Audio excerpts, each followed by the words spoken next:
মেঘ সুলতান আপনি লিখেছেন ঘরের বারান্দায় পাখির বাসা করছে, ওই বাসা ভাঙলে কোনো পাপ হবে কি? ঘরের বারান্দা যদি পাখি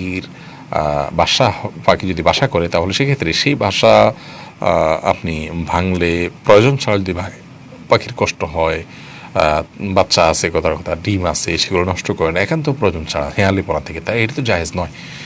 আল্লাহ তাআলা সমস্ত প্রাণীর প্রতি অনুগ্রহ করাটা আমাদের জন্য আবশ্যক করেছেন, সে হাদিসে তিনি বলেছেন। তবে হ্যাঁ, সে বাসা করেছে আপনার, তার যাতায়াতে আপনার অসুবিধা হয়, ডিস্টার্ব হয়, এরকম হলে আপনি ভাঙতে পারেন, কিন্তু একটা পাখি বা কয়েকটা পাখির আসা যাওয়াতে কি আর আমাদের এমন ডিস্টার্ব হয়? এই বিষয়ে আমাদের দায়িত্বশীল ভূমিকা রাখা উচিত। হামিদ হোসেন আপনি লিখেছেন রাতে ঘরের মাকড়সার বাসা পরিষ্কার করা যাবে কিনা? রাতে ঘরের মাকড়সা যদি বাসা বাঁধে তাহলে সেটা পরিষ্কার করতে কোনো অসুবিধা নেই। অনেকে মনে করেন যে এগুলোতে পরিষ্কার করাতে অসুবিধা হবে।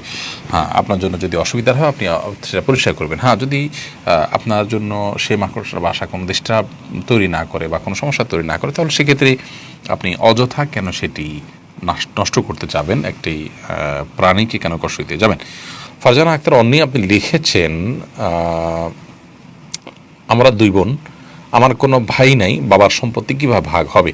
2/3 এক্ষেত্রে বোনরা পাবেন, কারণ আল্লাহ তাআলা বলেছেন যে কোনো ব্যক্তির মৃত্যুর পর তার যদি একটা কন্যা সন্তান থাকে তাহলে কোরআনে বলেছেন যে তিনি আপনার অর্ধেক পাবেন, আর যদি একাধিক থাকে, কয়েকজন থাকে, তাহলে সুলুসা মাতারাক, অর্থাৎ মৃত ব্যক্তি যা সম্পদ রেখেছেন তার 2/3 পাবেন, 2/3 তারা পাবেন। বাকি যে 1/3 আছে সেটা তার অন্যান্য যে আত্মীয় স্বজন আছে তাদের মাঝে বন্টন হবে।